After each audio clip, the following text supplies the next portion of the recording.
Welcome to another episode of Casual Cinephilia, where enthusiastic amateurs talk very passionately about movies. I'm Ian.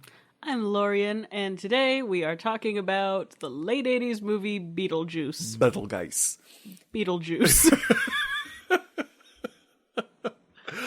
You have no idea how tempted I am to pronounce it wrong this entire episode, just to see if any of our three listeners will send in hate mail. They'll poison us, Ian. It's the worst. So if feel like murder, or at least want to do, verbal or written murder, casualcinephilia@gmail.com. Shameless plug for Betelgeuse. Great, thanks. So glad I brought up that video. So we watched Beetlejuice, and it's been a long time for me. I probably haven't watched it in 10 years or more, maybe more.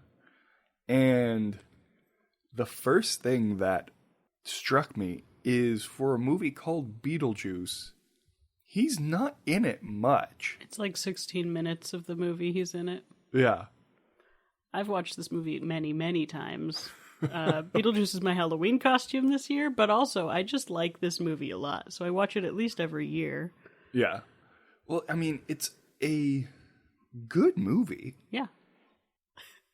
Sorry. There's a puppy in the house this week, so you might hear extra puppy noises. Yeah, I'm puppy sitting an adorable little puppy named Rosie, and she is a sweetheart, an angel, but very loud. That's not right, puppy. Anyways, it's just a great movie, and it's one of those movies where you realize why Tim Burton has the following that he does. Sure. Well, this was his second feature in 89, right? I believe so. Probably should have pulled 88. up my IMDb. 1988. But yeah, I mean, it's a good movie. Alec Baldwin's great. Yeah. Gina Davis he's is adorable. so young. He's so young in this. Michael Keaton. I mean, I read an article after I watched the movie about him talking about Beetlejuice, and he says to this day that the filming of Beetlejuice was one of his favorite times on set. And it makes perfect sense because the whole movie is just him chewing the scenery. Oh. It is so funny. It's so good. Yeah, originally he was a much darker character, and then they rewrote it to how he is now, but he wasn't even featured as much as he is when they showed it to test audiences, and people just latched onto him so much that they insisted on more. Yeah. So it was added. I don't know, I just find it so odd for a movie called Beetlejuice that he's in it for so little. I mean, it's not an uncommon thing for the title character to not be the central character. I guess, we just watched It, and sure, it's very minimal showing of that, but I don't know, it just seems so odd, because I think the reason I have that feeling is because by the end of it, the credits roll, and it's like, oh, I wish there was more with, sure. Michael Keaton as Beetlejuice, Well, there was supposed to be. Really? Like, what was cut? There was supposed to be a sequel. Oh, there what was happened? A written plans. Well, first of all, let us be grateful there wasn't. Oh. Because the premise was Beetlejuice goes to Hawaii.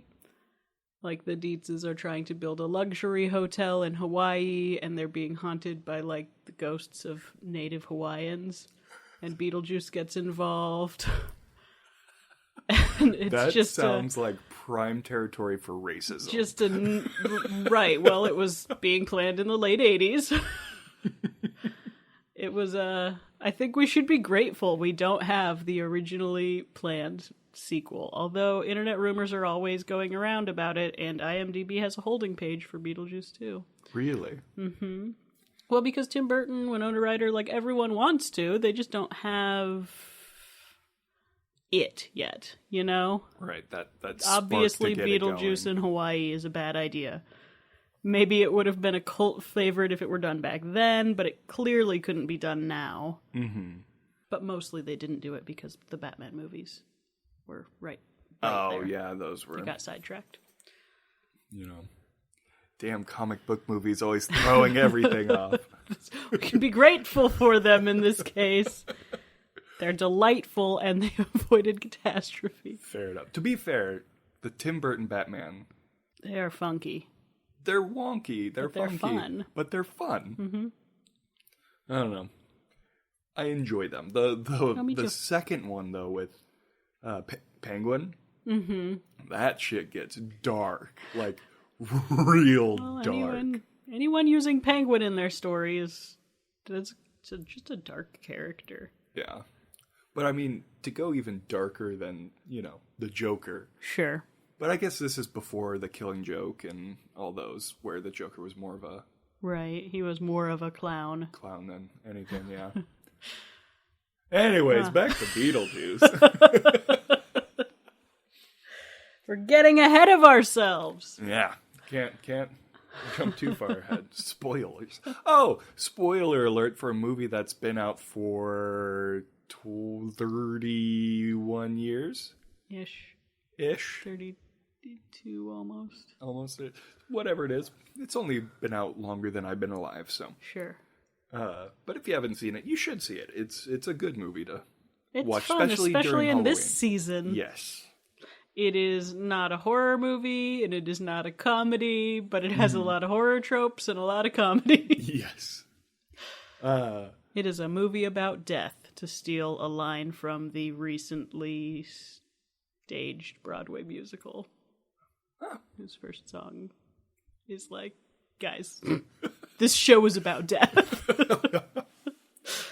There was a lot of interesting things in this movie that were kind of reflective on 80s culture and just like how, not laissez-faire, but just how, not light, because they didn't take suicide lightly, but they, like the whole joke of like, if you commit suicide, you have to, you serve your eternity as a civil servant. Like the whole thing about it. And Winona Ryder's character,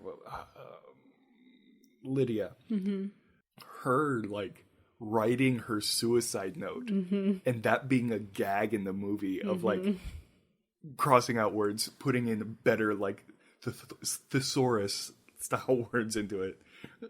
It was funny, but then I was like, oh, that's a little off color. I feel like suicide can be handled well. I feel like that, as much of a joke as it is a pretty decent handling, because they're not minimizing her feelings on the matter. No. But they're also not dramatically showing her trying to kill herself. Right. Like, they're breaching the topic with humor and still managing to have the character come out the other end still being into death, but no longer wanting to jump off a bridge. Right. And I feel like since the movie handled it that way, I feel sad that you haven't heard the musical soundtrack. Because it's similar enough to the movie in ways like that, and it works in our modern era. It's a this year. It's a this season show. Well, maybe last season. Broadway seasons are split weird, and I can never remember. I think it's like an April cut or something weird like that. But anyway. Whatever that means. It was within the past calendar year show. And it also handles the suicide and all of that sort of stuff. Beetlejuice's predatory behaviors, all of that stuff. And it still works. Yeah. In our modern culture. Somehow. There's some magic alchemy about the way the story is written, where it handles all these untouchable topics in a way that you're like, okay, sure. Yeah. Well, I mean, my point wasn't to be like, oh man, that was out of touch. Like, sure. It was just kind of, it felt off color, but it was still like a, all right, like I laughed at the joke. People wouldn't do it nowadays. Yeah, you're right. Yeah, because it feels that way. It feels like it should be not joke. We've reached a weird point where we aren't joking about serious things. But we need to be joking about serious things. Just look at Mel Brooks. Yeah. He started making Nazi comedies like years after the Holocaust ended.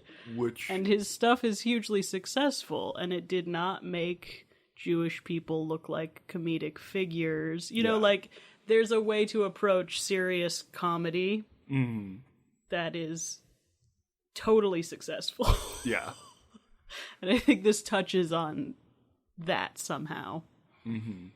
I have two segues from this, so I'm going to go with the Nazi segue first. Great. Totally unrelated, but speaking of Nazi comedies, I'm really excited for... I really want to see Jojo Jojo Rabbit. Yeah, that looks so good. Taika Waititi, he's quickly becoming one of those directors where it's like, if he pumps something out, I'm going to watch it. Yeah. I loved Hunt for the Wilder People. Thor Ragnarok is up there as one of my favorite Marvel movies. I mean, even his little things he did with Flight of the Conchords, like, they're just, he just has such a What We unique... Do in the Shadows. Oh my god, yeah, I can't forget about What We Do in the Shadows. He just has such a unique take on film and comedy. Yeah. It's such a Kiwi take on comedy. And it's hard to find directors that can bend their sense of humor and make it work on film. And Taika is one of those people who can do it. You know, Mel Brooks is one of those people who can make his, you know, sense of humor work to film. The Phil and Lord, Lord Miller, and they're able to get their, you know, humor to film. And so it's nice having that just oddball, just slightly off-center sense of New Zealand humor. And I love it. Yeah. The other segue was, speaking of soundtracks, this is Danny Elfman at his best. Yeah. It's just so good. My junior or senior year of high school, I did color guard, and our winter guard show was set to this music. The opening, so every time I hear it, I'm like,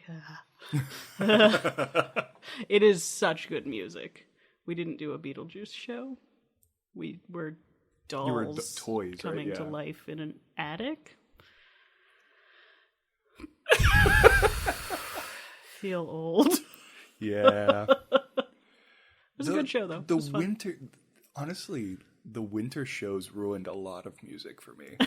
Like, it took me a long time to me I be able can't to listen to Kiss from a Rose. That song is still ruined for me. Come Sail Away. Come Sail Away. It took me a while to be able to listen to Live and Let Die.